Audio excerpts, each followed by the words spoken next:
My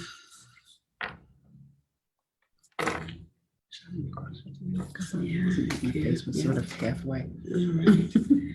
All right, all right. Great morning, great morning. We are live on Facebook, and we are here with Universal Therapeutic Services and Rhonda Rawlings. Thank you so much for being here today. No problem. Good morning, everyone. I'm so excited to be here this morning and really thankful to Tiffany Davidson Parker, who is the founder of Universal Therapeutic Services, for asking me to take part in this very needed, very crucial conversation. And really want to thank all of our community leaders who are on this morning that really want to step up and talk about this issue of mental illness. You know, it's really no need with so many services available for anyone to be suffering in silence because of mental illness. And many times they do because of the stigma. So hence the title of our conversation today, Breaking the Stigma. So I want to introduce you to our amazing panelists. But first, I believe Tiffany Davidson Parker is going to give us an overview of our conversation today. Yes. And please invite someone in to watch. Share the page right now, because there are so many out there who are needing to hear this conversation. I think it's going to break a lot of chains today. Yes, yes. Thank you, Rhonda, for that great welcome. And so we are here today to do just that, to address the elephants in the room, to talk about the things that oftentimes do not get discussed. We are here to shed light and just have authentic conversation about how mental health is impacting us personally, those around us, and our communities at large. So it is very important that this discussion occur today. And that we have ongoing discussions. So again, we welcome you. This is our very first Breaking Stigma episode. We aim to have more of these. As a matter of fact, as you stick around and tune in, you will hear about our next date that we have planned for a Breaking Stigma series. And I just want to personally thank LaCheryl Smith, because she pushed me, you guys. She pushed me to step out and do this thing. She said, Tiffany, people need to hear it, and we need to be able to talk about it. So that's part of the reason why we are doing it. Part of the push, right? So iron definitely sharpens iron as we continue to serve and grow together. So we're going to hear stories. We're going to hear resources. We're going to hear how we use the power of our own minds to overcome certain obstacles in our lives. So without further ado, let's jump right on into introductions. Most definitely. We have an amazing panel lined up today of community leaders who are going to step up and talk about breaking the stigma and mental illness, answering many questions that I think so many in our community need to hear. So I want to go ahead and introduce you to our panelists one by one, and they're going to tell you a little bit about themselves. Let's start off with Tracy Newkirk. Yep, and you're on, there you go. Clearly, I need to learn to work my Zoom. Hi, I'm Tracy Newkirk. I'm president of Intellectual Capital, along with my husband, Barry. We have been in business 17 years, but married 30, which is interesting. You know, half of our married life, we've owned a business together. So that speaks a lot by itself. But my main goal in life is to help people be set free from unhealthy thinking. And so that's kind of my passion. I really want people to feel special because they are able to be seen, heard, and known. So that's just a little bit about myself. Awesome. And our next panelist is Clarence Parker. Hello, everybody. My name is Clarence Parker. I'm the owner of Health and Fitness Alliance, where our main goal is to make the community at large healthier, one individual at a time. And one of the main things that we focus on is really attacking the issues of the mind before we can attack the issues of the body.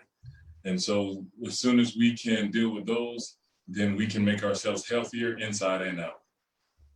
Awesome. And our next panelist, Ms. LaCheryl Smith. Hi, my name is LaCheryl Smith. I have the awesome opportunity of serving as the high school principal at Legacy Early College. I am entering my 8th year. Our mission at Legacy is to empower scholars to go to and through college. We have a huge emphasis on health and wellness as well. In addition to being a school leader, I've also had the opportunity to coach within the upstate for 24 years. So thank you for having me. Awesome. Absolutely. And our next panelist, I called him Pastor earlier, but Reverend Carlo White. Hello, everyone. I'm Carlo White, and I am privileged to be the leader of WH Trucking. I am 44 years old. I've been married for 23 years to this beautiful lady named Nika White. We have two beautiful kids that we love and adore. I'm 44 years old. I've been in the mental health fight for, let's say, I think it's 25 of those 44 years. And the reason why I say I've been in the mental health fight is because I've had mental health challenges for all of my life. It's just I've got into the fight at the age of 19. And so most people have the challenges, but very few are in the fight. I'm in the fight, and I want to encourage you to get in it as well. Awesome. I love that. And thank you so much for stepping up with that story. Our next panelist and our final one to introduce is Norma Jean Suarez. Hi there, good afternoon. My name is Norma Jean Suarez. I am the Executive Director for Unity Health on Main. We serve the vulnerable populations of Greenville County. And we at Unity, as well as myself, look at health as holistic. So, because it's mind, body, spirit, it's not strictly just the body, it's not just the mind, but we have to look at it holistically. And that's how we look at it at Unity Health, and also in partnership, because we can't do it alone. So we rely heavily on a lot of our community partners to really help our families, to help the families and individuals. And integrating mental health and case management has been huge to be able to really help our families that are in need. And this is a perfect conversation that we're having today, because a lot of times people aren't even aware. They don't even, well, they do. They do, however, they don't know how to approach it. And like Carlo shared, they don't even know to be in the fight yet. So having this conversation today is going to be able to share with them that they can step up, be part of that fight for themselves. So, and with Unity Health, that's what we look at. How can we work together to help our families and our individuals overcome not only their physical health, but also the mental health challenges that they may have. Yeah. So thank you for having me here today, Tiffany. Appreciate it. Absolutely. Norma Jean, that's a great segue. I just want to also highlight that Norma Jean, as she is the Executive Director for Unity Health on Main, which is where Rhonda Rollins and I are right this very moment. Unity Health on Main is a partner for Universal Therapeutic Services. We work with them every day to serve clients and families to make sure they get the care that they need. So I just really thought that it's important that we highlight that as well, how we are already breaking down the barriers related to mental health and meeting people right where they are, breaking language barriers, breaking access barriers, so that people can get the help they need. Most definitely. And so we want to get right into some of our questions. Yes. And Carlo, your introduction was really profound to me. And I think that there are so many people who are suffering with mental illness. And like I said earlier, they're suffering in silence because there is such a stigma. So I want to address this to our full panel to ask, what does mental health stigma mean to you? I'll start out. The stigma is negative. And so to me, it's so unfortunate. And it's something that it's the reason why I say, yeah, please, I'll be a part of the panel. It's because it's challenging so many people that there is a stigma, a negative to mental health. Here's what I come to understand. The game of life is fought on the mental field. I'm gonna say it again. The game of life is fought on the mental field. And so it's as simple as this. The process of manifesting a enjoyable, a good life is simply this. Your thoughts lead to your feelings, and your feelings lead to your actions, and your actions determine your results. And we often get kind of caught up in our feelings and wanting to change our feelings. You really can't change your feelings. The only thing you can change is your thought life, your mental life, and strengthen it to where it can rightly process anything you're going through. Life is a beast to all of us. Life is not fair to any of us. It's just a matter of which among us are healthy enough to process life in such a way to where you overcome. Every one of us are going through something, but very few of us are in the fight to really strengthen our mental capacity where we can keep going towards a healthy, productive, successful, enjoyable life. And so the fact that there's a stigma behind it, the fact that there's a stigma behind that I have been challenged with anxiety all my life, that puts me in a disadvantage if I buy into that nonsense. Everyone that buy into the nonsense of there's some type of negative associated to you struggling mentally, it's putting you at a disadvantage. And so that's why I'm here. And like I said, I'm fighting. So you can see I'm getting riled up because it's a fight for me. I didn't realize that I had a major performance anxiety that was stunting my performance. Started in athletics, but then it translated to business. And when I would get into presentations and when I would get into other things, and then it has its tentacles that has touched my kids, and we'll talk about that later on when I tell my story. But ultimately, this stigma thing has to be dealt with. It is not negative. It is actually something that you got to address so that you can go and perform and build this enjoyable, successful life that you want for yourself. Mm-hmm. That's right. Wow. Thank you, Carlos. And this is what we're talking about, that this discussion and future discussions will be transparent, that's the only way to break a thing, is to expose it. When we keep under this mask and just continue with our status quo, then we never really deal with the matters of the heart, the matters that really are holding us back or stifling us. Carlo, thank you. Anyone else want to chime in on what stigma means to you? I would. Go ahead. We're all kind of jumping at the bit. For me, mental health stigma to me is an environment. It's an atmosphere, and of course I relay a lot of my thoughts through sports, and in an environment where you have things set up to succeed, where you can be forthright about the problems that you're having, and those lend for a greater level of success. If I can tell my coach that, hey, I'm having problems understanding this, can you help me? That's a positive environment free of stigma. But if we have stigma in the atmosphere, I feel like I have to hold it to myself, which will limit everything I can do after that. I can't tell him I'm having problems, and therefore I can't fix them. So I'm stuck where I am, and most likely once you get stuck, the next step is going backwards. So it's an environment for me. Mm-hmm. That's good. And I believe Tracy, Norma Jean, Tracy. I think stigma for me is about knowledge or lack of. For me, I sometimes didn't know that I was stuck.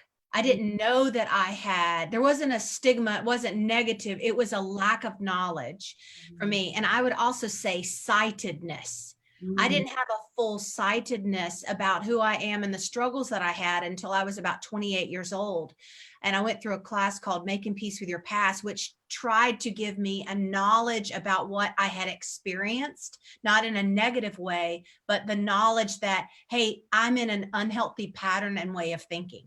So for me, stigma can be a lack of knowledge that people have to even be able to name a past, put a name even to their feelings even, or maybe they know something's wrong, but they don't know what it is. So I feel like there is a stigma around, and it causes us to have a lack of knowledge and therefore be stuck.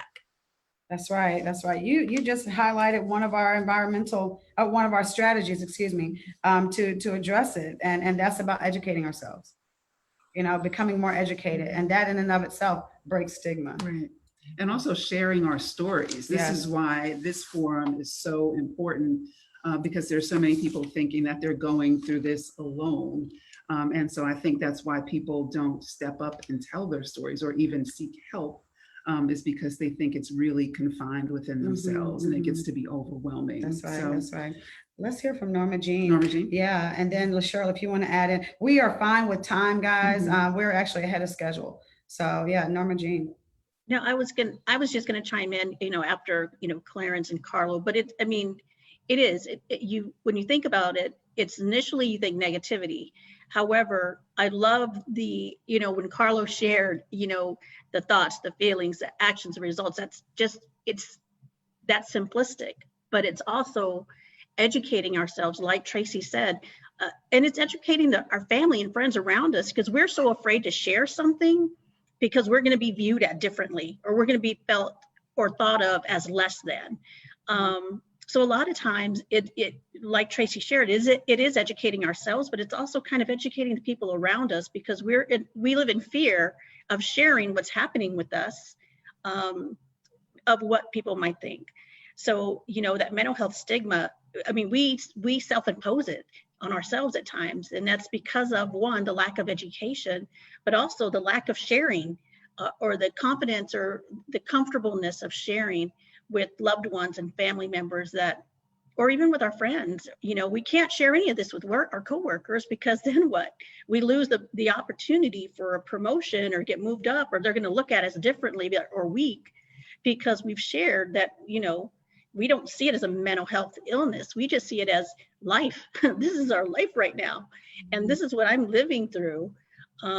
And it's hard. It's hard to share those feelings. It's hard to share those emotions, and it's hard to share those situations, those life situations that we're going through. So, so I to me, it's like all of what we all shared in one on that part of it. Nice.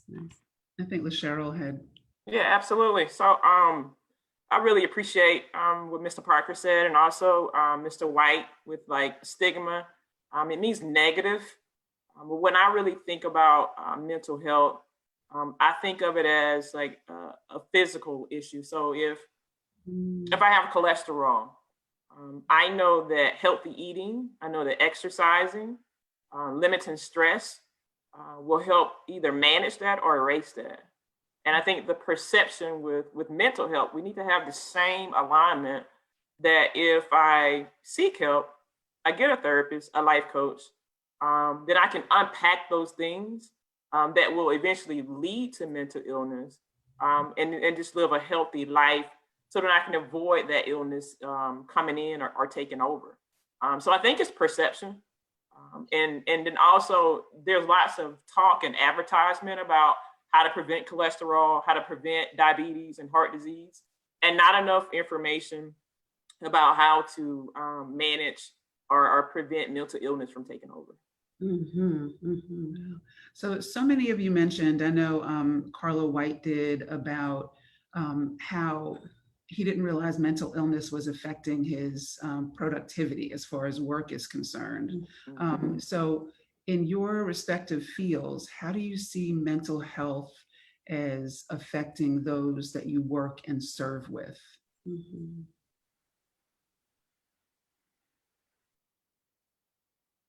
I'll go ahead and go. I'm a personal trainer, strength conditioning coach, and just like health professionals, I do an assessment on everybody when I first started seeing them. One of the first things I realized or start to assess is their outlook or their perception of what we're about to do. So in the gym that I work at, there's stairs, and I go to greet them at the door, and I look at their demeanor, I look at their facial expressions. All of these things are part of the assessment to say, okay, what is your outlook on what we're about to do? And so often during the conversation, things start to come up about barriers or walls that are mental, but pose a great impasse to really achieving what we set out to achieve. So it really does form great obstacles for any individual trying to achieve anything. If you have not accomplished it in your head, it's not going to happen in reality. So people who are coming to try to get healthy physically often run up against those things where they're unhealthy mentally. Does anyone else want to share? Michelle? Yes, I'll definitely share. In the education field, I see it play out a lot daily. In particular in this current school year. I see it a lot as well. As a school leader, you know, I think of the analogy that if I'm on a plane and it talks about if it's time to put on oxygen, you have to put on your mask first before you can help others. So it's really important, you know, for me as a leader to take care of myself before I can take care of others. And then when I sit with our scholars, you know, it's the adverse childhood experiences that they have experienced, and it comes out in different ways and acting out. And it prevents scholars sometimes from being able to be their true selves and be the student that they can be. So I see the importance of being able to have resources available where they can unpack these things that are happening or that have happened to them. And the same thing with teachers. If you go through life and you don't unpack those things and deal with it, then it just still continues to impact you as an adult, and it comes out in different ways and it affects in different ways. You know, so I see it in the schools majorly right now. And then right now with dealing with like the racial injustice and the COVID-19, that has a different effect on everyone. And so with us being so isolated, and some people draw strength off of people, some people draw strength off of being able to be in church. Those things are taken away from you. And so now you're isolated and sometimes suffering in silence and not able to have those outlets that you would typically have. So it is very prevalent this year, and I see it having more of an impact than ever. That's good. Wow. Yeah. I would speak and say, I feel like in the workforce that we as managers and owners of companies or supervisors, whatever, or teammates, we need to have courage. And what I mean by that is the courage to address unhealthy tendencies that you're seeing happen and work itself out. For instance, if you have a teammate that's screaming at another teammate, we need courage in our management to call it out in an empathetic way, right? Where we call them in and we sit down and we say, I understand you're upset. Help me understand where you're coming from. What happened here, right? Helping them maybe work out some of the issues in their thinking so that their actions aren't following their thinking. And so I feel like courage is really important, and not living in fear. Often fear is driving people to not deal with these unhealthy behaviors in the workforce. I mean, really, you know, I always say I've inherited people who didn't learn in kindergarten how to self-regulate themselves. And there is a self-regulation that has to happen, right? But we're not dealing with that. If they're a high performer, nobody deals with it, right? Or if they're really good at their job, but they're terrible in the workforce, nobody's saying anything about it, right? Out of fear, right? We need to have courage, and we need to address it in a prompt, compassionate, empathetic way. And that's why we have ERP systems in the workforce. Referring somebody to this is healthy, right? And it helps break the stigma to say, hey, I didn't know if you know, but you get 5 sessions for free a year that you can use and that your insurance pays for. And it's okay. I go. We all go. It's normal. You're average, right? It's okay. And so I think that we as professionals in the workforce need to have courage and not let fear keep us from addressing the issues. Yeah. I'm going to add, that's good, Tracy. Good. We need courage, and we need, especially as leaders, and we're all leaders in our, whether you have a position or not, we're all leaders, but you also need to be creative. And this is what I mean. We started out with stigma. Stigma also comes to me as being a weapon. Stigma is a weapon, but it's not a weapon for you. It's a weapon against your enemy. I mean, for your enemy. Your enemy makes this a stigma because if we buy into it, then it keeps us from living our best life. It keeps us from reaching our full potential. So stigma is a weapon against you. But that's why we need to deal with that. But it moves, and it's so pervasive, it moves into the workforce to where, as Tracy said, you have to have courage to kind of deal with this. I lead a group of people, and because I lead a group of people, I have mental health challenges. If you have people, you have mental health challenges. And so what I've been doing is I've been creative. We have what Tracy's talking about is a network where we pay to where they can get 5 sessions free to go and deal with personal, with their family and everything. No one takes advantage of it. Mhm. So I had the courage to put that in place, but no one still. The stigma is just that strong. The weapon is just that strong against us that no one takes advantage of it and it's free. So now I had to become creative. And the way I've done that is part of our trainings. It's really dealing with mental health. For example, I brought in a training. Zach Brewster came and trained my staff on conflict resolution. They don't understand. We're doing mental health training.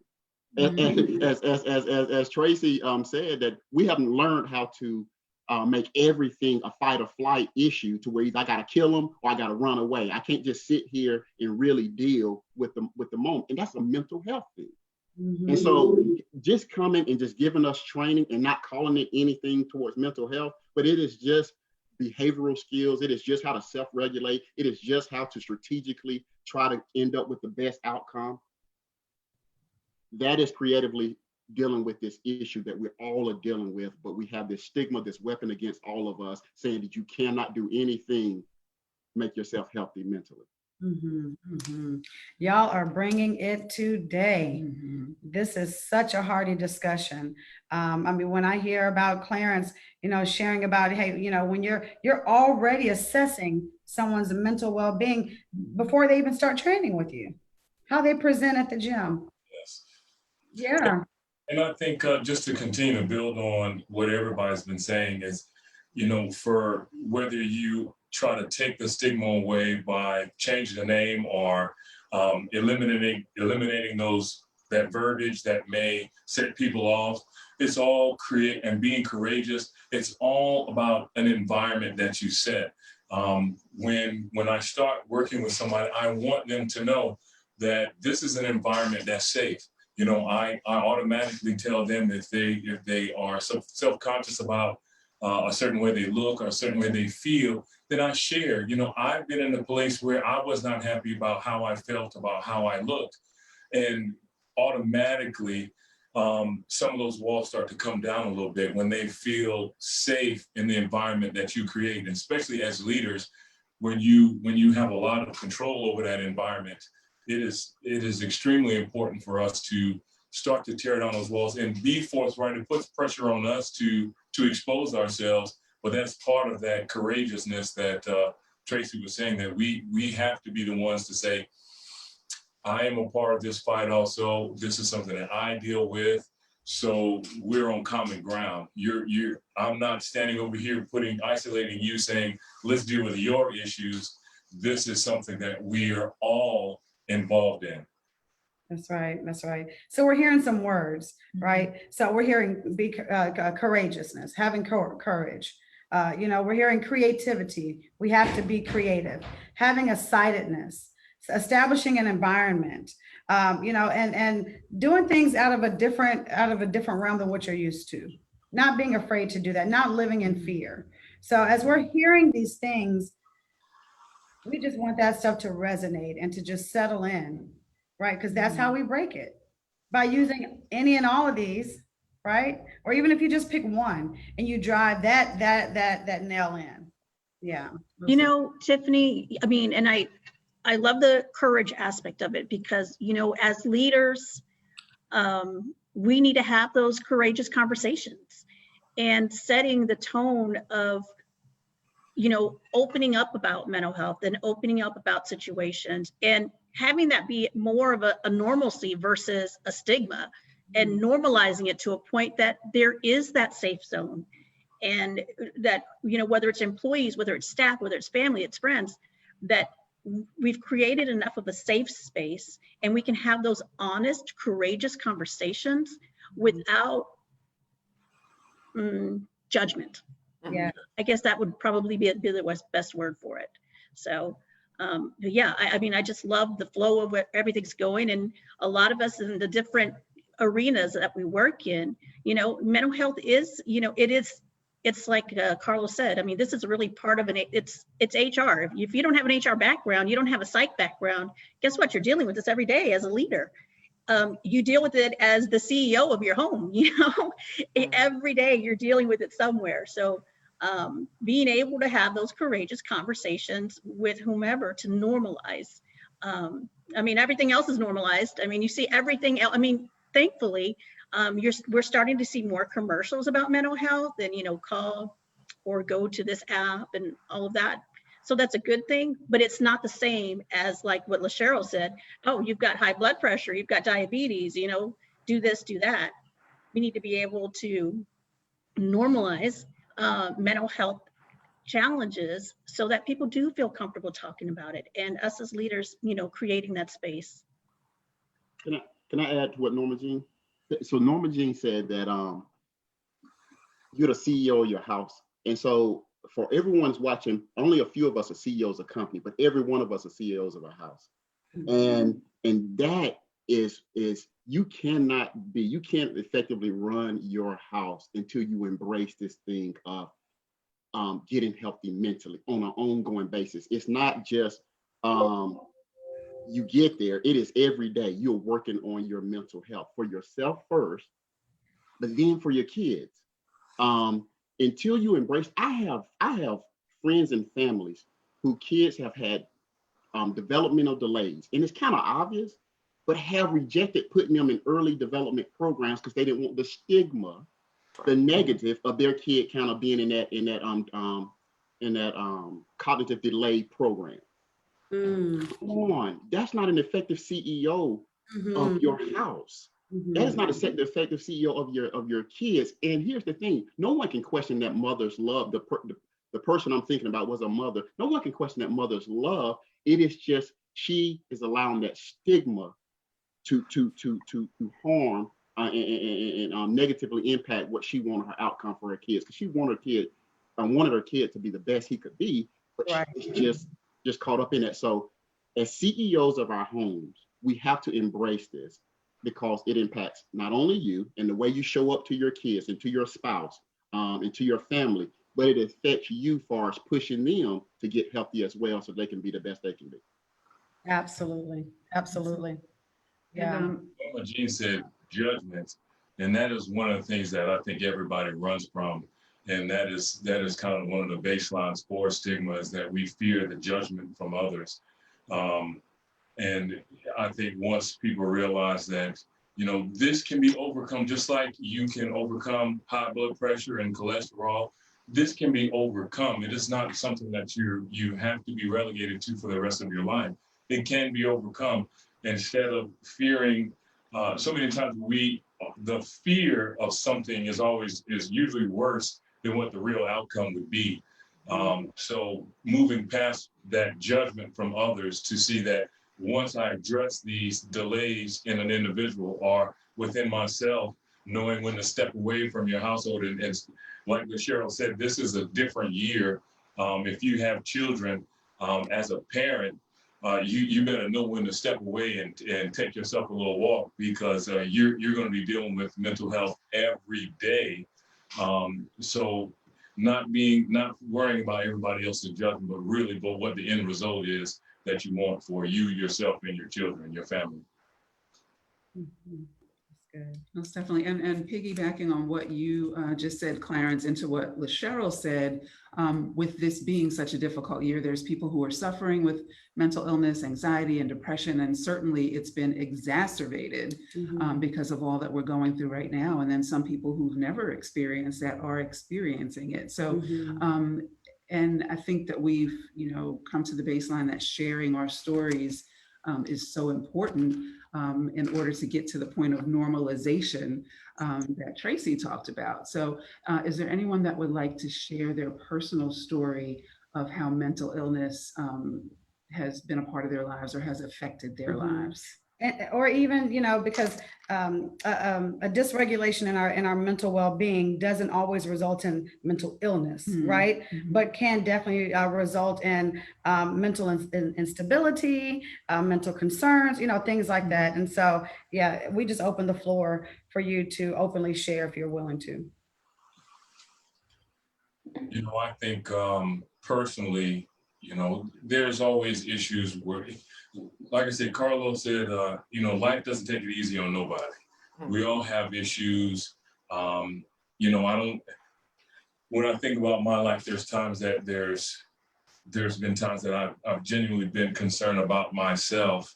And it took a while to realize that there is something to be concerned about.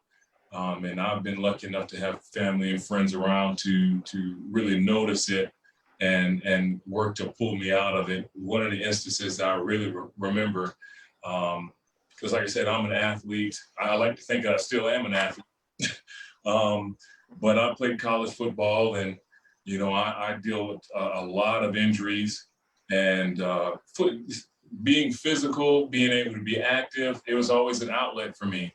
So that's one of my regulatory tools, was to be physically active. And with injuries, especially several successive injuries, without being able to rely on that usual outlet, I remember I went to Coastal Carolina and, you know, Myrtle Beach, and I remember it being the summertime. I lived maybe 15 minutes away from the beach, and lived with people who were going to the beach every day. And who can be sad at the beach is one question I always ask. But I realized that I was having issues when I remember staring out of my window, hot, sunny day, and I had no motivation to do anything. I didn't want to leave my house.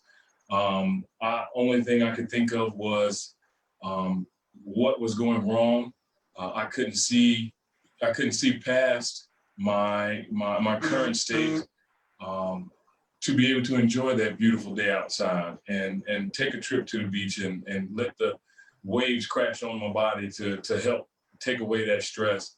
And it came from, you know, I had to stop playing football because of injuries. And to me, that was my purpose in life up to that time. And I'm very purpose driven. You know, if I have my purpose, I'm good to go.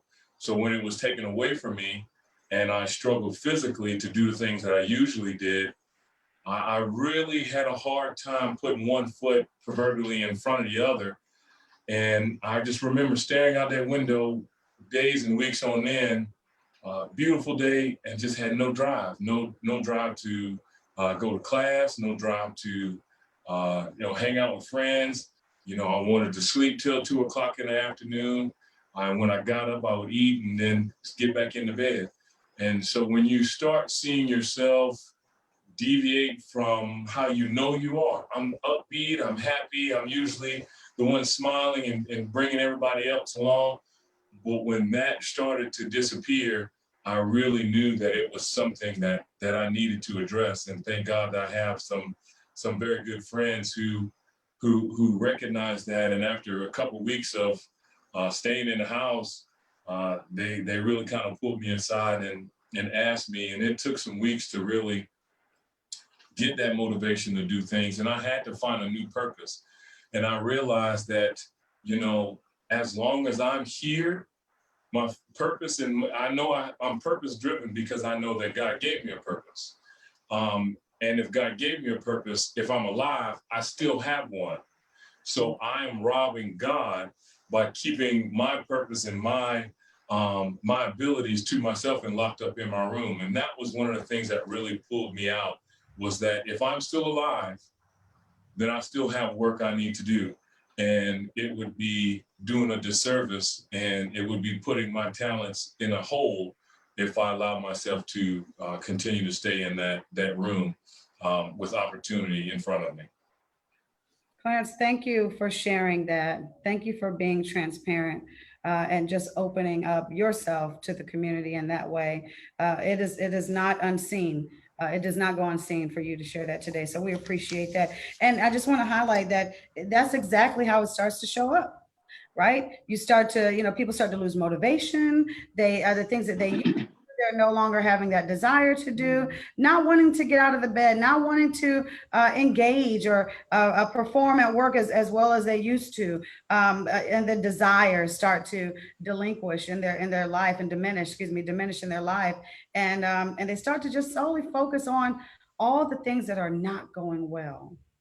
But what we heard that you knew that you had a purpose. We heard that you said, you know what, I'm going to leverage on what the fact that I'm still living, there's something else for me to do. And you didn't stay down when you could have stayed down. You know, and you had a strong circle around you that said, Clarence, get up, get up, get up. And I'm so glad that you came out of that. I'm so thankful. Yeah, thank you for sharing that. Anyone else want to share? I'll share. So I like, as I said, all my life I've had this thing of anxiety. I didn't realize it was based off this performance thing. I've been highly driven since I could walk or run. Very competitive sports, want to win at everything. So and a perfectionist. Kind of got this perfectionist thing, want to be perfect type thing that was going on inside of me that led me to the high anxiety that I would fail. And so it caused I would go out and I would play sports and people would see the end product. I would speak to you and people would see the end product, but no one knew what was going on internally to get me to do that. I mean, I think I might, I don't know if I have ulcers or anything, but I've always had stomach problems. And anybody knows what butterflies feel like, mine are on level, like, good gracious, these ain't butterflies. These are something else that goes on inside of me. And so I've always had stomach problems. And that's another thing about mental health. It ends up impacting you. If you don't get healthy mentally, it ends up impacting you physically. And so I may have some stomach issues, but it's all off of anxiety. But however, around 19, I had a spiritual encounter. And that's where I began to get in the fight, is once I began to renew my mind spiritually. Once I began to get healthy spiritually, I was able to start putting this situation in context. I mean, whatever it is that was eating me up inside, if I go out here and fail in front of y'all and fall on my face, and what, the sun's gonna rise tomorrow, y'all not even gonna be thinking about it tomorrow, but yet I'm gonna be ate up inside. No, I just started putting everything in context of eternity, of time, and that started helping me. This is what helped me. It doesn't matter. I'm not saying that necessarily what would help you. All I'm saying is engage so you can get something that will help you. And so the mental growth, the spiritual growth helped me get the tools to start fighting mentally. But also what I found is now that I was in the fight and I understood what I was up against, now as a parent, as a CEO, as Norma said, of my family, I can start recognizing different things in my kids. And so my daughter at an early age dealt with social anxiety. And we would go to the school plays and my little daughter would be in the back and you could not see her because she would be on the back row and the other kids, what's going on? And they would come out and they say, hey, can you come here? Your daughter basically is we can't console her in the back. She's just weeping and not singing the little songs or anything. She's just so terrified on being on that stage. So I got her some help. Got her got her someone that could talk therapist that could talk it out with her. They gave her this little rock that she could hold and she could rub the rock and it would divert her attention to something else versus the people that were watching her. They told us to give the way you deal with mental challenges is to expose yourself to it. And so that thing that you fear, you have to expose yourself to it. And so they told us to put her in dance. And so we put her in ballet. And now she's this beautiful ballerina and performing in front of hundreds and all of that type stuff. And it helped her. And now she's the vice president of our college. She speaks all over the place. I mean, but it's at an early age, we noticed that, hold up, this is not normal. My family came over one time and her cousins, it was nothing but family. And she refused to come out of her room because she had this social anxiety. It showed up in my son. My son could not get out of his room and could not ever go on with his day because he would recheck, and everybody be ready to go somewhere. And my son would be like, the last one in this room, we don't iron his clothes and everything. He won't put the clothes on because he's checking and rechecking and everything's not perfect. Remember, I suffer with perfectionist. So we took him to a doctor, got him evaluated. He has OCD, obsessive compulsive disorder. And here's the difference between embracing mental health. Guys, most people, when they get a diagnosis, they get crushed. Y'all don't know how liberating it was to hear this boy is just not ignoring me. This boy is just not as hard-headed as I thought he was. This boy is just not just defiant. He would not do what we told him to do because it wasn't perfect. And that's a sign of OCD. And so now I was like, thank God, my son is just not the most hard-headed person in the world. We actually have something we can actually help him with and get some strategies in place. And it turned from us against him. I used to whoop him. I used to fuss at him. Now it turned against us against him to, I mean, me and Nika and against him to him, me, Nika, Hannah against it. We gave it a name. His name was Chucky. So it was all of us fighting Chucky. And so it empowered us as a family. It brought us together. And now here we are. He's off at USC. We now talk about it. I actually, the last family dinner we had, I asked him, I was like, how you doing with Chucky? He said, oh, it happens maybe like once a week. But he has medicine. He has strategies. He can talk about it. He can advocate for himself. And it's all because the CEO embraced that he dealt with anxiety and then could see it in his kids and then pushed his kids to get help early. And I believe they'll do the same for their families. So that's my personal story. And we are fighting every day and it's working. That's beautiful. That is, and that's what it takes, to one say, okay, these are some things that I've dealt with personally. And as you learn yourself and grow, as you have grown over the years, you were then able to acknowledge and see some of those same patterns, and when you didn't know what it was, you said, let me go figure out what this thing is that our children are dealing with. So that way I'm not just getting frustrated out of not knowing, but now we can bring a resolve and a solution and strategies to help them be their best self. Yes. Fabulous. Anyone else? Yes, let's share. I'll share. For me, I've been able to kind of see mental challenges in different people, family, friends, kind of up close and personal for a long time. And then just as a school leader, seeing scholars and staff members who have struggled as well. But I didn't have as many personal challenges with it. Just a little bit similar to what Carlos said, being an athlete and like having stomach issues, being nervous about certain things, didn't really know how to put that in a category. But when I go back, that was a little bit of anxiety that I was dealing with at the time. But this year in particular is when I probably faced it up close and personal for myself. And just a little backstory, prior to recognizing that I needed to step out and kind of get a life coach is what I call it. Miss Tracy Newkirk was talking to me in the beginning of the pandemic and told me that there was someone that she wanted to introduce me to that she thought would be helpful as a resource for my school and for my scholars. And it was Tiffany. And so at the time I was thinking, I could use someone for myself right now with just COVID-19 and just racial injustice and being a school leader and dealing with parents with split decisions and teachers with split decisions. And, as the leader, I have my own personal thoughts of what to do and just the weight of what to do with very little direction. And when I say direction, I mean just from like country and state leaders on how to open schools and what's right and what's not, things changing all the time. The weight was just heavy. It was heavy. And so long story short, Miss Tiffany reached out and said, let's connect. And I said, well, before I put someone in front of my staff or in front of my scholars, I like to know who they are. I said, so let's start with you and I having some sessions. And that was my way of kind of easing into it.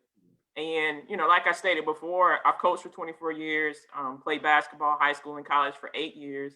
And I've always had a coach, and the thing about a coach in the midst of a game, when things are going well, you have that coach cheering you on. When you need to make adjustments, you look over to your coach. Your coach can tell you things of how to make adjustments. And so I call her my life coach. And we've been involved since July.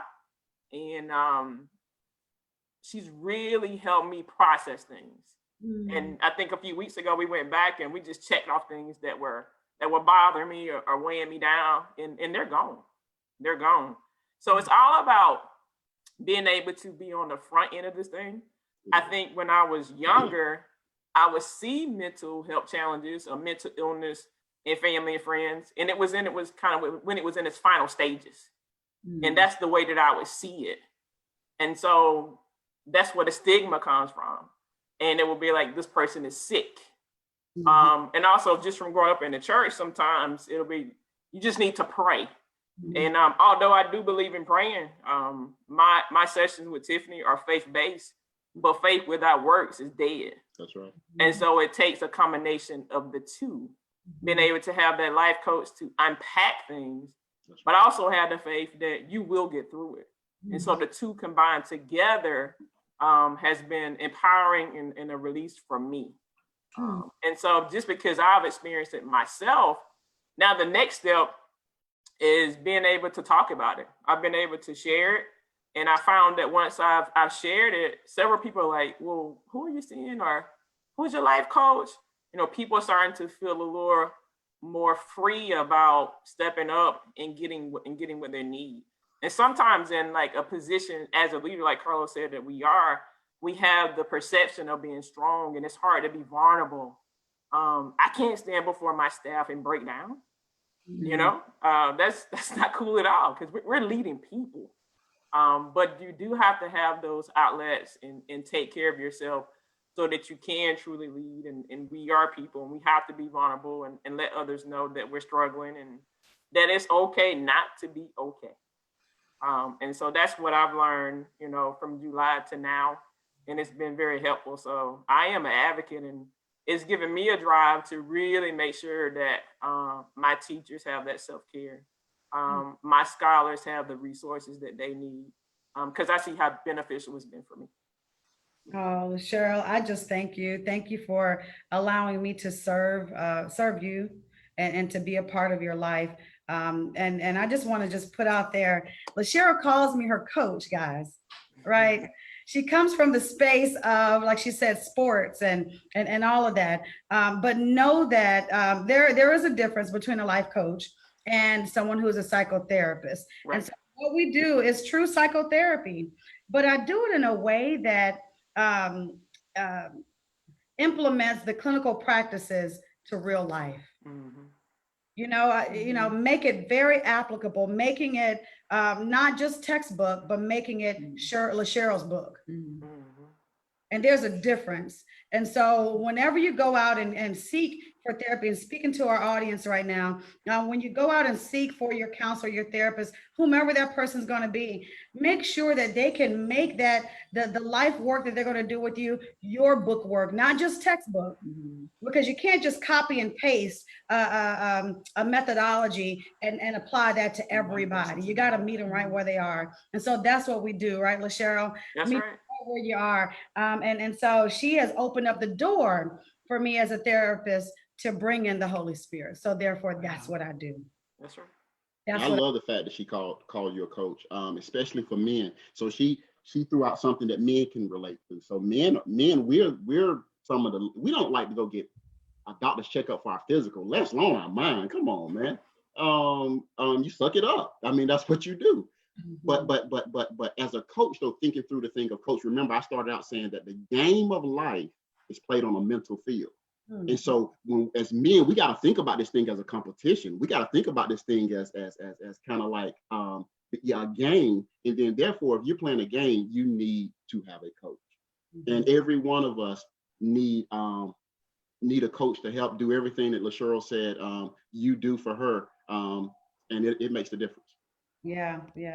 And so I see Clarence over there. And so as we think about, these strategies and identifying who that person might be for you out there, for your family, your loved ones, make sure that it's a good fit for you. And that is someone who looks at your situation holistically. Right? Just like we talked about it, you got to include, if that person is open to it, of course, you got to include the spirit, the nutrition, the fitness, all of that goes into sound mental health care because we're one person. So Clarence, yes. Well, I just kind of want to, sometimes it'd be hard to keep my mouth shut, but I don't want to interrupt all this great feedback and stories that are coming from everybody.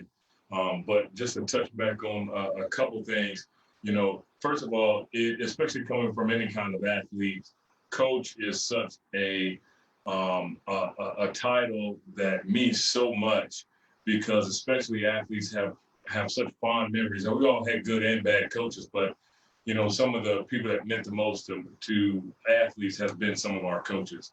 So just to speak on what you do, Ms. Tiffany, that means so much. I know it does. But Carlo mentioned about receiving a diagnosis, and I want to touch on that because diagnosis, when we receive one, it can go one of two ways. It can either, we can either be discouraged by it, and we feel sometimes that we're defined by it. Like I'm stuck here, this is what I am, or I'm a diabetic, oh, I'm just gonna be one for the rest of my life. And you kind of pass that same thing on to your kids. I'm a diabetic, your grandma was a diabetic, you're gonna be a diabetic. Instead of being discouraged and defined by it, let's be empowered by the fact that now we know the target. Like you said, you put a name to it. You have an enemy now. You should develop strategy around it. It's not a definition of you. It's a battle plan. If I know that I have OCD or if I have depression, these are my marching orders. To have a coach to say, oh, this is what they're running and this is how we're going to attack it, then it should be more of empowerment instead of discouragement. And that diagnosis sometimes, you know, can go one or two ways. Beautiful. Tracy, yeah. Yeah, so I'd love to share a little bit of my story, but first I have to make this statement is that we receive our heritage, but we pass on our legacy. Mm. And for me, mental health is not something that I could say is in the past. I wish I could. For me, mental health will be a clawing up the mountain my whole life. And that is not a victim statement by any means, but it is a statement that says that I have received my heritage, but I am going to pass on a different legacy. And so that's what I mean about the clawing up the mountain. I alluded to the fact that at 28 that I had this sightedness happen through a Bible study at church. And, you know, we've heard the verse of taking every thought captive, right? And that's what I feel like that my life's work is, because it's been important to me, because it's been my life's work, right? Personally. And sometimes it feels like a salmon that you're swimming upstream by yourself, right? And so for me, passing on this legacy of changing the way I think so that I don't pass on these unhealthy tendencies, unhealthy thinking to my children, to my grandchildren, to my friends, to my family, and what that has looked like for me. But I think it's going to be a struggle for me for my whole life. And it's important, I guess, in my counseling sessions that I've learned the linking, that I learn what's triggering me. And then I can take that thought captive, right? I can say, okay, this happened, but it related to something that happened when I was 5. And that something that happened when I was 5 is over, right? And so I must take that thought captive and move forward and replace that thought with what the truth is. But first, I've got to know that the thought is unhealthy, right? And I've got to be able to name it and say exactly what that is for me. And so I guess I just wanted to encourage people to say, if you're listening today, that, you know, don't think that you're going to go to a counsel and sometimes you're going to tie it up in a bow and you're going to walk out and everything's going to be fine from there forward. Right. And because my life hadn't been like that. I wished it had. Well, I don't wish that it had. I'm happy with the story that God's writing in my life, because that story has helped me and it will help other people. And I'm okay with that. So I will back up from that. So I guess I just want to say the importance of linking, you know, your past to understand the legacy is what you receive, but it does not have to be what you pass on. And the importance of taking the thoughts captive, and my counselor has helped me with that, to identify what the thoughts are, and to link them to something from my past, to understand that that's kind of where it's coming from, and then to maybe deal with it. Maybe it's important that I seek forgiveness or that I forgive someone, right? And so I think recognizing the thought, understanding what I need to do with the thought, and then of course replacing it with the truth of moving forward and not allowing it to hold me captive. Because I feel like that's what mental illness does, is it holds people captive. And then probably the last thing is just helping others maybe to understand that for me, and maybe for them too, is it's not something that gets wrapped up in a bow. It will be a clawing up the mountain your whole life and a swimming upstream, and that's okay. And that is okay. And to keep on keeping on, even if you feel alone, you're not alone. You're not alone, because, call me. I will tell you you're not alone. So that's for me. Beautiful, Tracy. Oh my goodness. I just see, can't you see that? This clawing up the mountain. And as that takes power, one, to take the claw and stick it in the mountain and then pull yourself up. That imagery is strength. That imagery is perseverance, right? Not giving up, whether the storm comes, whether whatever comes, there's still this constant going up this mountain. Right. And so even in that pursuit to continue forward, we know that there is a top. But I think the top is eternity for me, because I see it as a spiritual. God will deliver me from this one. It might be here, it might be now, but there will be a deliverance. But along the way, how am I using what I am learning to help other people? And what does that look like? And that was that mission statement I gave, helping people be set free from unhealthy thinking, because it's what I'm doing right now. So I'm just sharing it with others. Beautiful. Beautiful. Wow. I think this has been so powerful, just listening to everyone share their stories. And I know that there's people that are tuned in right now that some chains have been broken for them, and they can see, a sort of a light at the end of the tunnel that they can get through this. And for me, I have, just to share a little bit of my story, please. I have suffered with anxiety for years, and don't know that I really had it when I was a younger person, because I remember seeing it in one of my aunts and often thinking, oh my gosh, I hope that never takes over me. I can remember, I think it was a little after college, and I was still living in New York, and I stayed with my aunts while I was at home, and I was going out to someplace to see a concert, and it was at BB King's in New York City, which is a really small venue. And my aunt and her husband used to go there all the time. So right before I walked out the door, she kept rushing me like, you have to go now, because if you don't go now, you're not going to get a seat. You're going to have to stand on the wall. And she was so like, over the top with it. And I'm like, oh my gosh. So anyway, I went to the show. I did get a seat, but I went to the show. Hours later, as soon as I walked across the threshold to the door, hours later, the first thing she asked me as soon as I walked in was, you didn't get a seat, did you?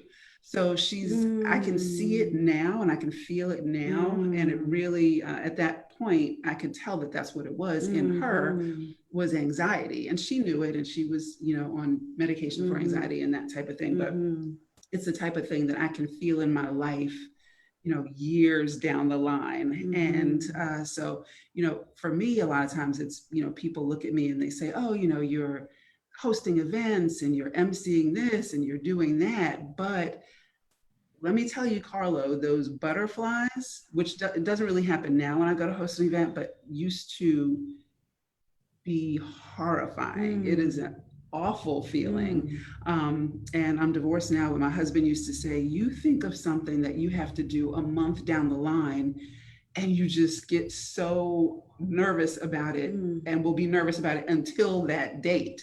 So, and you can even ask Tiffany, when we were planning this event, we had another event earlier in the month.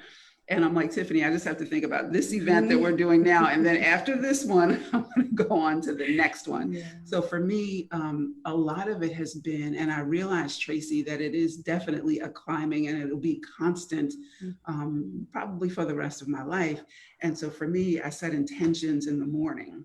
It's really important for me to wake up, and the first thing I need to do is be in prayer and be in meditation and think upon the good things that are going on in my life, and just, thank God for everything, even the trials that I've been through. And as Tracy said, she's glad for the story that God has placed upon her life, because I don't know if my anxiety came from what would you call it, genetic? If it was maybe learned environment, right. nature versus nurture Right. kind of deal. Right. Yeah. Or, you know, I've been through a lot of traumatic experiences in my life. I've lost 2 children, you know, in their early infancy.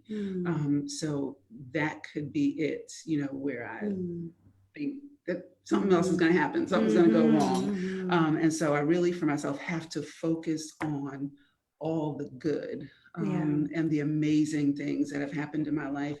And also be thankful that I can speak to parents who have lost a child, and to let them know that they're not alone. Because, you know, earlier this month, I think it was earlier this month, Chrissy Teigen had, you know, come out with her story of child loss. And a lot of people looked at it and said, why is she doing that in public? But for me, I thought that was so courageous of her to talk about those experiences, because there's so many women who are going through it and they keep those feelings bottled in to themselves. So for me, that's what it is really waking up and being in prayer and being in meditation and setting my intentions for the day.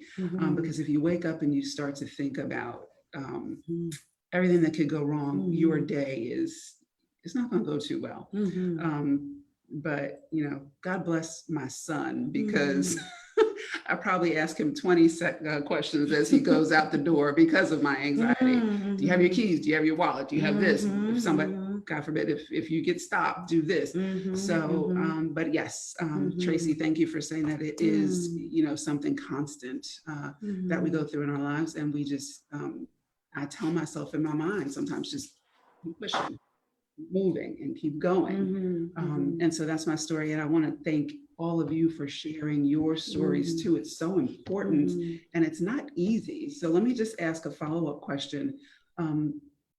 How were you finally able to share your story? How did you finally get the courage to share your story? And Norma Jean may have a story to share as well, but did you find power in sharing your story? I'll ask that as a follow-up question, but I think Norma Jean has something to share as well. Yeah, and I'm going to try not to be a crybaby about this because it's still very raw. So mental health shows up in different ways. Clarence shared about the depression and just not wanting to do anything, lack of motivation. Mine's crying, one of them.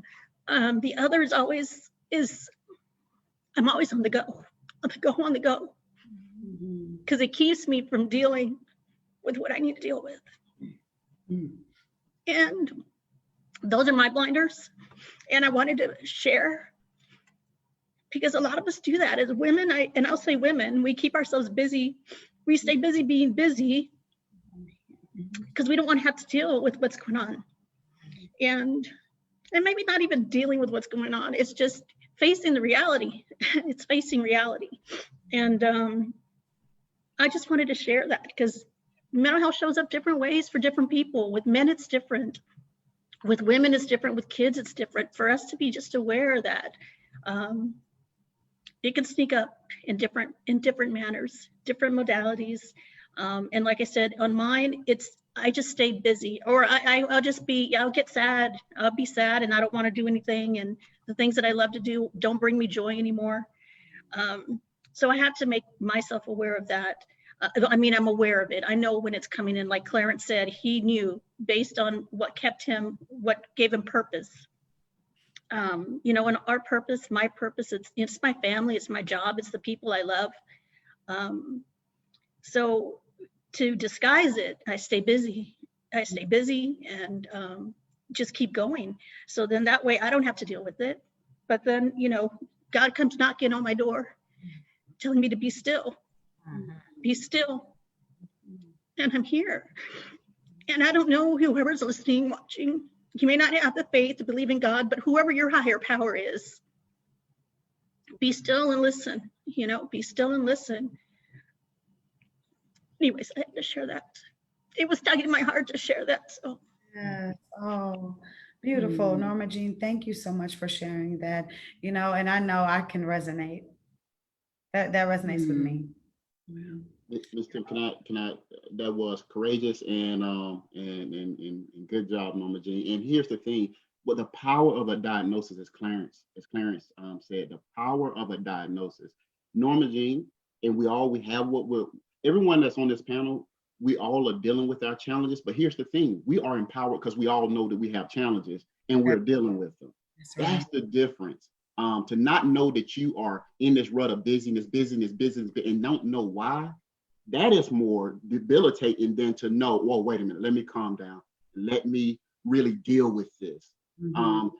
For example, I never had official diagnosis because back when I was coming up, first of all, to the stigma, no one went to there was no therapist and all of that type stuff, especially for young men.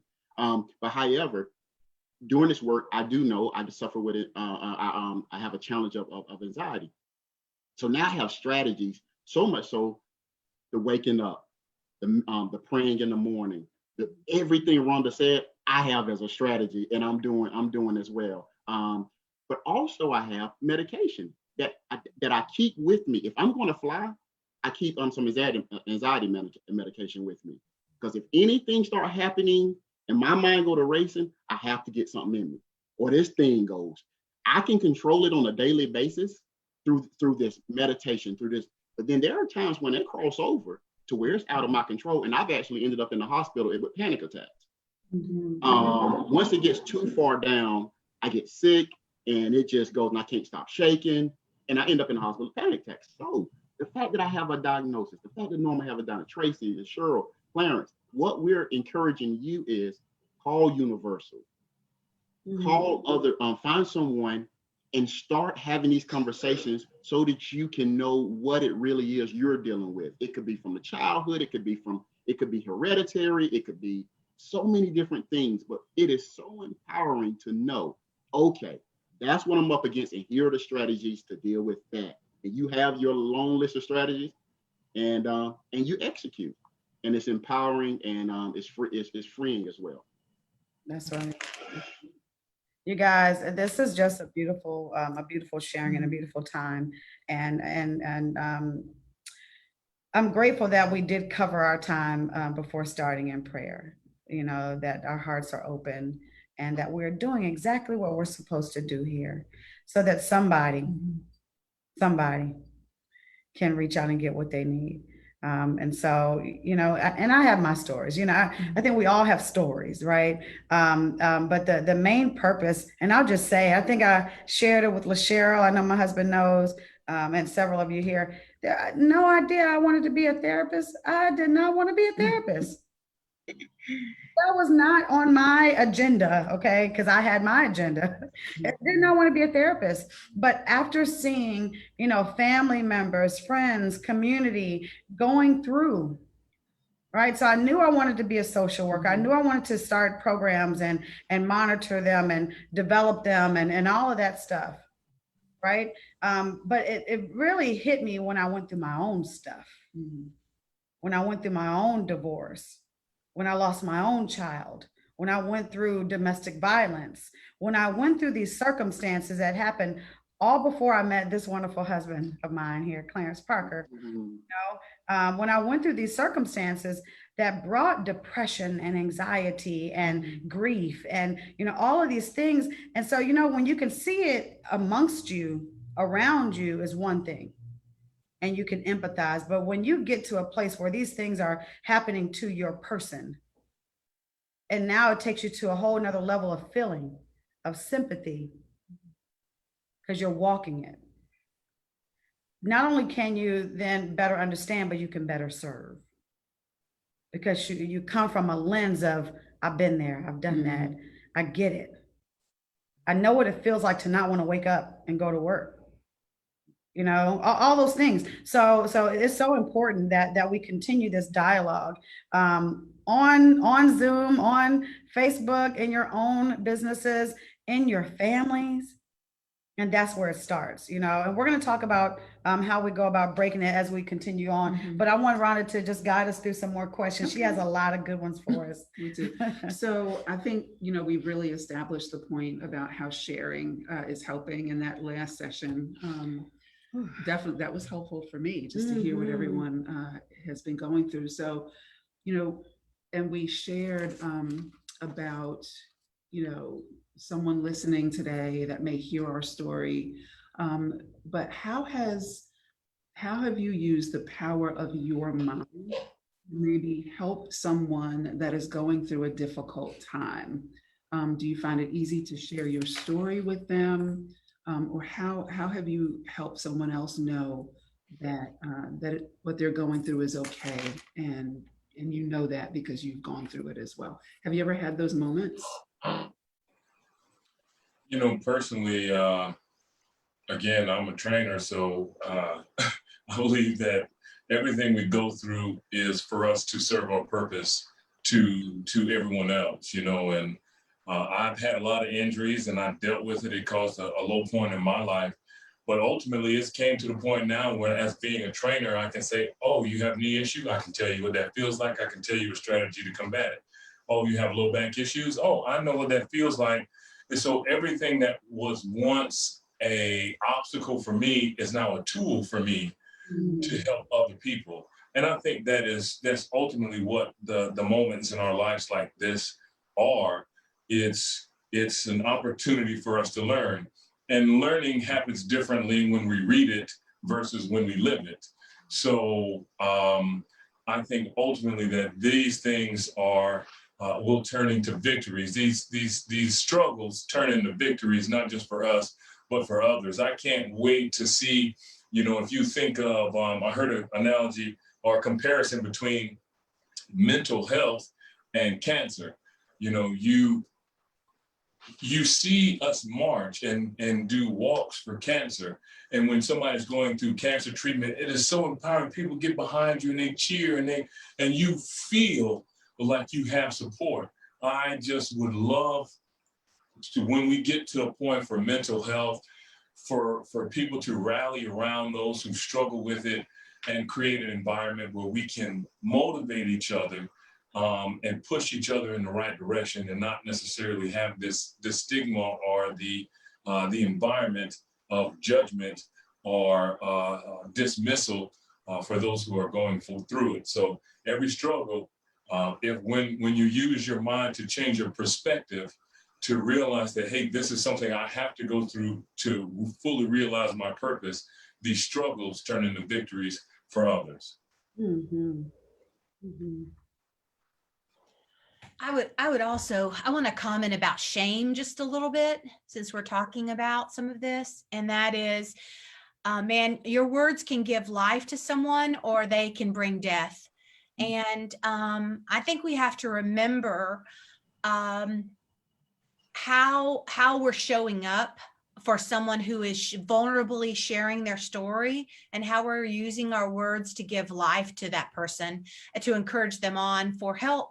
Right. And I'll share that I had someone say to me the other week, they said, I've been thinking about my family and I was encouraged because at least I don't have your life. And I thought, Wow. Thank you. okay. And yet I think so many times how it feels good to us to compare ourselves to someone else. And it almost like elevates us to think, oh, our life is better because at least we're not blank. Right. And I guess I'm saying is in this thought and conversation around mental health, we need to be careful as people that we are using our words to bring life, and that we are using our words to move someone forward in their journeys, and that we're not using their lives to elevate us or springboard us to feeling better about ourselves. And how shame really stigmatizes and stops and gets people stuck, and how we have to be careful about that. And I would say that the next thing would be that for me, Carlos said he has performance anxiety. I like that you kind of named it. I think it was, for me, I have rejection anxiety, right? So mine looks a little bit different. And I think even being able to name for me has been really important, that I don't have performance anxiety, but boy, I have rejection. So what does that look like for me? And so how I've tried to use that in my thinking is, I have this mantra that I say, God spare me from the desire God spare me from the desire to be loved, approved, and seen. And so I will repeat that to myself constantly, and asking him to spare me from that so that rejection does not have its hold on me.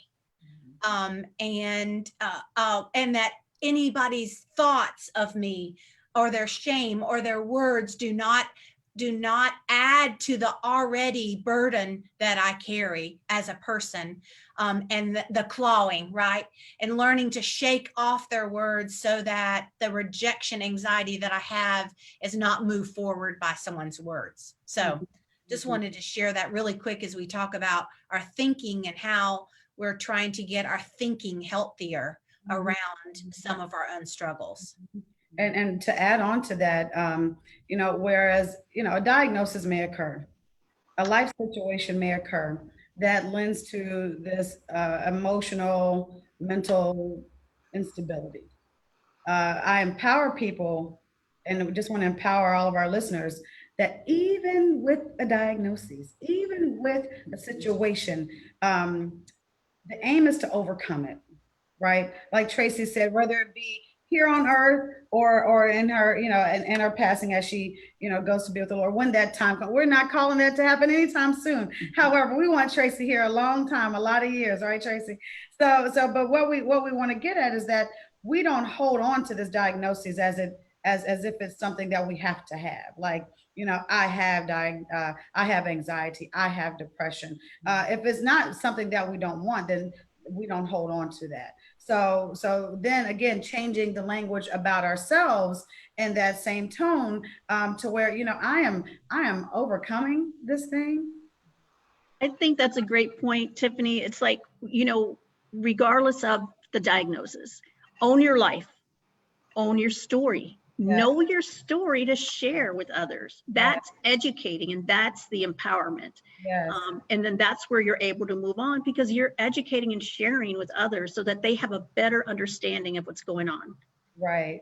And not keeping that label, right? And so the aim is to be free from that thing, not to walk in, oh, you know what? Yep, here I am. I'm anxiety. I wear the sticker. I wear the sticker for depression. No, I'm an overcomer of.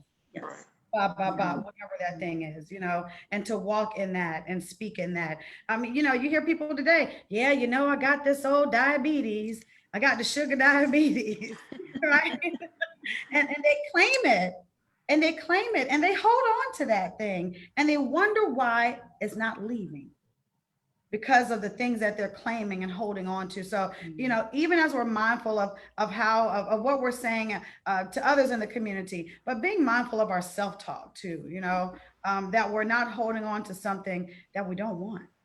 Well, we don't want to harbor that stigma. I mean, and sometimes that's what we do. We are, we worry about the mental health stigma. However, we harbor it ourselves.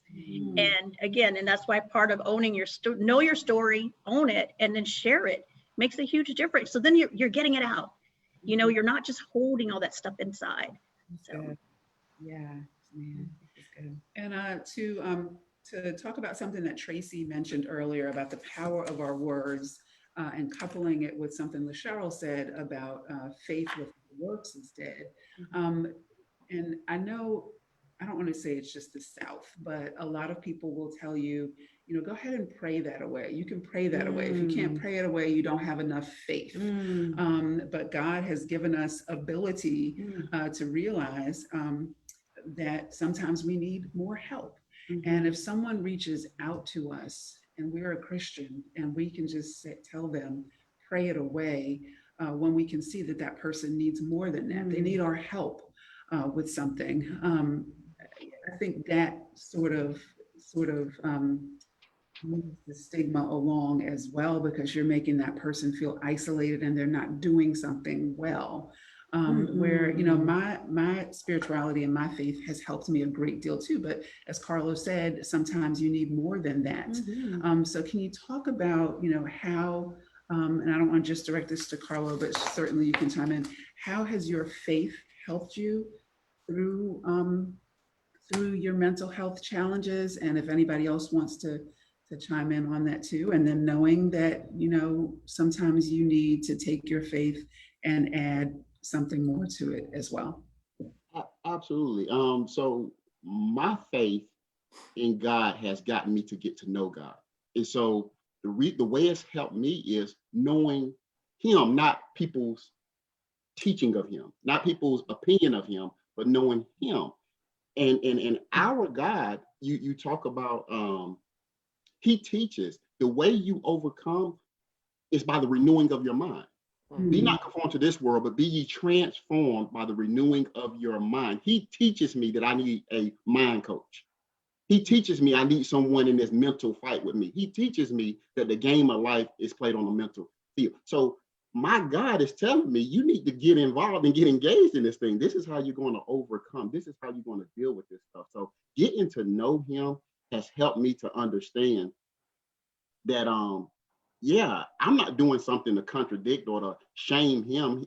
You know, back in the old days, if you just believe it, if you just believe it, if you just believe it, if you just believe it, if you just believe it, you'll get to know God. You'll get to reading about him. You'll get to what, and you'll find out that some things he take away from you, and some things he leaves with you. So about faith, getting to know God. I grew up in a Pentecostal charismatic church. We ran, we played the drums, we what you call it, we did all this stuff. Now here's the deal. We used to really teach back then that somehow believing in God meant that all your problems went away. And I don't think it was purposefully, but that's kind of the environment we were setting. If you just believe enough, or you may not have enough faith for that illness to go away from you. But as I got to know God, I understood my faith wasn't that he could take something away from me. The true challenge of my faith is that he is God, whether he leaves it with me or take it away. You see what I'm saying? So faith in God is the faith and trust that he is God no matter where I find myself. My circumstance cannot dictate who he is. He is who he is, and that's my hope and trust as I go through mental challenges, as I go through physical challenges, as I go through financial challenges, as I go through. God is who he is no matter what's happening to Carlo, and that's my faith. Other people define faith as that he will do something, that you believe in enough that he will do something. I have the faith to know that he will do whatever he wants to do. It has the power to do whatever he wants to do. And I have the faith enough to know that he is Alpha and Omega. He knows what's best to do. Yes. I have the faith to know that he is love, that he will only do what's best for me in my eternal, what he knows is happening with me in eternity. So my faith has really empowered me to really get in this and do the work of growing mentally and just knowing that I'm not all up and down all over the place. Where is God? Because I had a loved one that passed. Everyone loved ones passed, but somehow when your loved one passed, all of a sudden now God ain't who. Well, God is the same guy he was yesterday when all those other loved ones passed. Yes. Now that your loved one has passed, when you lose your job, where is God? Who is God? God is the same when all those other people got their pink slip yesterday. Now that you got yours, he's still God. And that's the fight that I get into that now doesn't lead me down these terrible tangents of fighting God versus fighting to hold on to him. As I go through these tough times. Now I don't want to belittle what we all have to go through. I started out saying life's a beast. Life is a handful. You hear me? And that's why we got to engage in this fight to get through this thing. But my fight now is to hold on to God rather than fighting. Where are you and why are you allowing all of this? And are you who you say you are? Do you love me? No, my energy is no longer into that. He's God. He loves me. He has the power to change this. He could have kept me from going through this, but he allowed it. And so now I'm going to hold on with everything in me to make sure that me and him are okay no matter what's going on out here. So that's how my faith has empowered me mentally. And I empower others, man. Get to know him and hold on to him as you go through what we all going through. Yeah. Beautiful. Yes. You know, he looks for opportunity to show himself great, you know, and how many times, because I know this is true for me, How many times have you, especially as a child, even as an adult, seen somebody accomplish something in the face of adversity and it motivates you? You know, there's nobody in the Bible that we read about that had an easy street life. You know, nobody just was delivered from beginning to end without having to struggle. You know, and those are the ones that we're taught about. Those are the ones that we look to for empowerment. He does that for a good reason, because he's not going to give us a life that is free of obstacles or adversity. And every victory that I have and I share becomes hopefully a motivation and to become a victory for somebody else. We're put here to help. Everybody's been given a level of talent and ability. He didn't give us that talent and ability to sit it still or put it in a hole or put it under a lampshade. He told us to go out there and show it to the world. And that is what we're here to do. Everything that we struggle with should be a tool for somebody else to move from the situations that they're in. You know, and if we do not share it, then we're doing a disservice for what God has given us. So like Carlos said, it's come to know him. Once you know he loves you and that he has a plan, whether you know it or not, he's working to it. It's not for us to understand. It's for us to have faith that it will work out to our good. And as we continue to push forward in that effort, then he will show himself great. And especially in the eyes of those who are watching. Because I remember, well, and Carlos speaking to it, I remember it was a couple of years ago, I had an opportunity to listen to you speak, and you mentioned something that stuck to me. He said, well, you never know who's watching. You know, I think you were speaking about your father and seeing him go through certain things in business and otherwise. And you never know who's watching. Of course, we think about those who are in our house, but there are those in the community, especially being a leader. There are people who are watching you, and people know more about us than we like to especially with the internet and social media and such and such. We are not living in a vacuum. We're not hidden away. So if we go through a struggle, yet we come out with victory, that's not just our victory. As long as we continue to give God the glory in it, other people will come along and gain victory and motivation from it as well. So nothing, for me, it's always been perspective. You know, if we can't see outside of our own bubble, it's all bad. It's all bad. I'm dealing with this. I have to struggle with this. But if we widen our gaze a little bit, then we will see that other people see us struggle and overcome. For every story that we hear of somebody that overcome, that means that there's a possibility that I can overcome as well. So all struggles are not just struggles for us, they're victories for others. Beautiful, Clarence. Let's hear from the ladies as well. Anyone else want to chime in on the question? Yes.